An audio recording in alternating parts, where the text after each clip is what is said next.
Hello everyone, and welcome to my Q&A answers video. So, before I get started, I just want to say thank you so much to everyone who is subscribed to my channel, and an extra special thank you to everyone who sent me some questions to answer. Now, what I'm going to do is, if you look in the description to this video, I'll put the exact time at which your questions were answered for those people who have sent me them. So if you just want to skip to your questions, then feel free to do so. But obviously you can watch the whole video as well if you like. I just thought I'd leave that in there so it's more convenient for you. Anyway, so my very first question was from my friend Matthew. So hello Matthew, thank you for your question. And your question was, what inspired me to start making YouTube videos? Well, a few years ago, 3 years ago to be precise, in 2013, I really got into the Beatles, and that is the band who I talk about the most on my channel. But anyway, I really got into the Beatles, and I started watching other people's videos showing their Beatles music collections and just talking about the Beatles, all sorts of stuff really. And I really enjoyed watching them, and I thought it would be great to participate in that community and start making videos myself, and I've really enjoyed doing it, and I enjoy making videos now more than ever. But yeah, it was just so I could kind of be a part of the obviously the vinyl community and the Beatles community and stuff like that. So it's been really good to contribute, and I still enjoy being a part of it. Now my next question came from the Strong Boys 19. So hello, and thank you very much for your question. So they asked what my favourite album of all time was. Now I had to think long and hard about this one because there's so many amazing albums out there. Now my answer is, it's technically cheating a little bit, but I'll give you it anyway. I've actually got two albums in the number one spot, which I can't possibly say which I prefer, and one of them is Sgt. Pepper's Lonely Hearts Club Band, which is my favourite Beatles album, and the other is the Village Green Preservation Society by the Kinks. Now they're my two favourite artists, so their best album, or at least in my opinion, each of their best albums kind of is equal with one another for my number one favourite album of all time. But they're both brilliant in very different ways, because Sgt. Pepper's, I could go on about Sgt. Pepper, but I'll just keep it brief. There's so many styles, there's so many catchy songs. It's an absolute masterpiece. Whereas Village Green, it is, as well as there being really nice songs, it talks all about the Britain of the 1960s and before, which obviously doesn't exist anymore, and how all the old traditions are dying away. And I just think it's a really, really interesting concept album.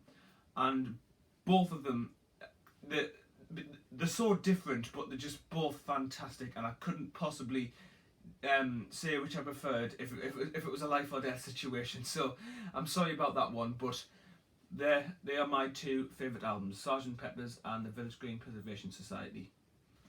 Okay, so the next person to send me some questions is MarkPMus. So hello Mark, thank you very much for the questions.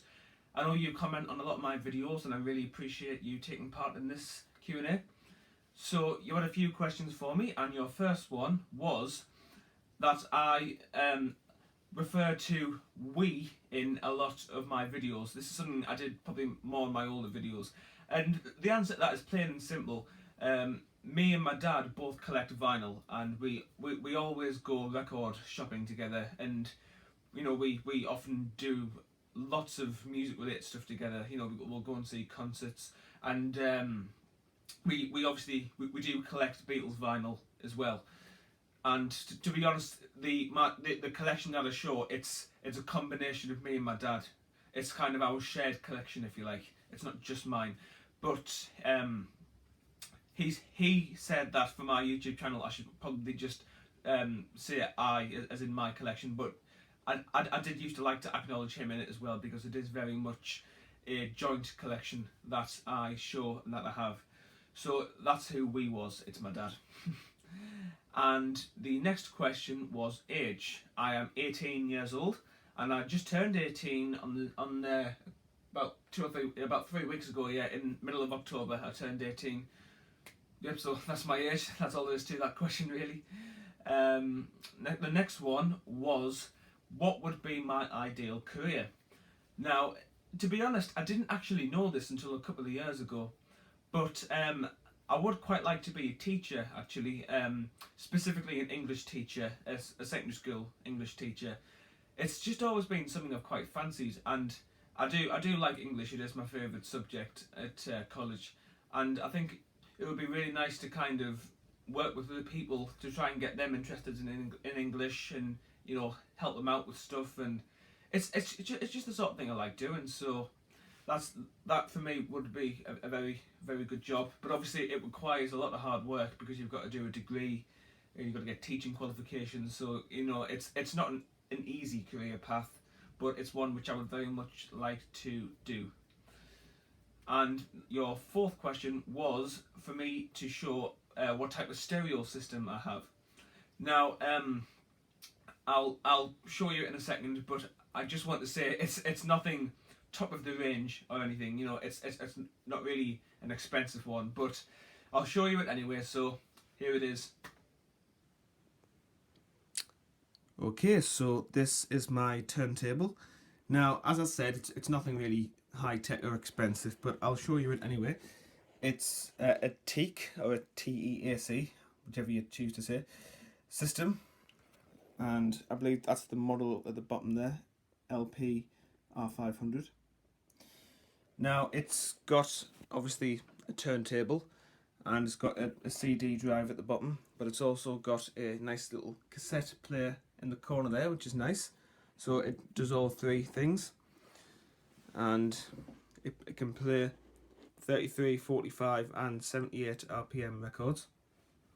And what I like about this turntable is when a record's finished playing, the arm actually lifts up and brings itself back across automatically, which is not really convenient if I'm doing something. It means I don't have to actually get up and take the record off, it does it for me. And another feature I really like about this is that you can actually make your own CDs with this. So you can record vinyl onto a CD using this machine, and you've got all the buttons which allow you to do that there, and that's a really, really nice feature. It's really good to do those. And that's basically all there is to it, to be honest. So yep, here it is. I've had this since back end of 2013 and it's still going strong. So yep, good old turntable. Alright, and the next questions come from Patrick McGarry. So hello Patrick, thank you very much for your questions. So your first question was, do I know anything about Mark Bolan or Jeff Lynne? Now I'll start off with Mark Bolan, and I'm sorry to say I don't really know much about Mark Bolan at all. I've heard a few T-Rex songs like Get It On and a couple of their other hits, but I don't know very much about Jeff Bolan or indeed T-Rex. So I'm very sorry to disappoint you on that one. However, I do know quite a bit more about Jeff Lynne. I am quite a big Electric Light Orchestra fan, actually. I've heard quite a few of their albums. I've heard Time, Discovery, Out of the Blue, and A New World Record. Yes, so I've heard 4 of their studio albums, and I've heard lots of the hits. Mr. Blue Sky, Turn to Stone, All Over the World, lots of them. So I'm quite a big ELO fan. I really, really like them. I know Jeff Lynne's been doing some stuff recently, but I haven't actually heard any of that. It's more just ELO than Jeff Lynne as a solo artist, if you like. But I know Jeff Lynne was in the Travelling Hillbillies in the 80s with Roy Orbison and George Harrison and all of them, and he's good in that as well. But I mean, in Travelling Wilburys, they're all really good artists. So okay, so that's pretty much the end of that question. So next you wanted to have a look at my Beatles albums in the shelves in the other room. So I'll show you a clip of that now. Alright, so this is my collection.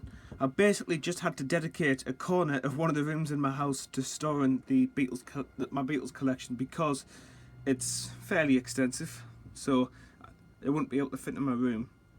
But anyway, this is some of them in the shelf. I'll quickly go through them.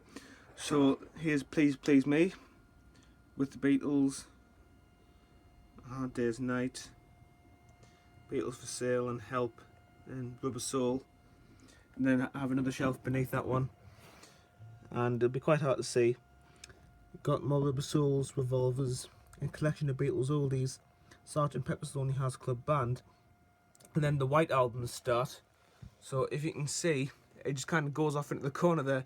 They're all UK original White Albums, and then they continue into this next shelf, and then I think the reissue White Albums start about there.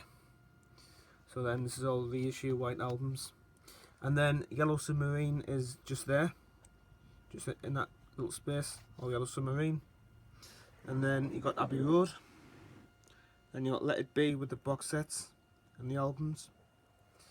And then this little section here is just for like export albums.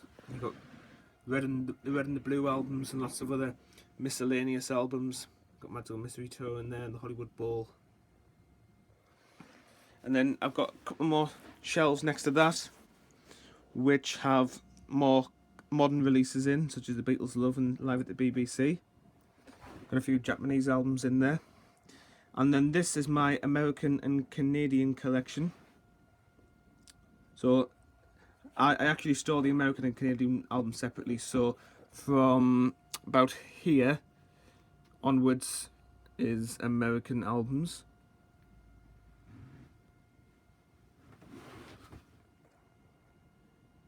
And then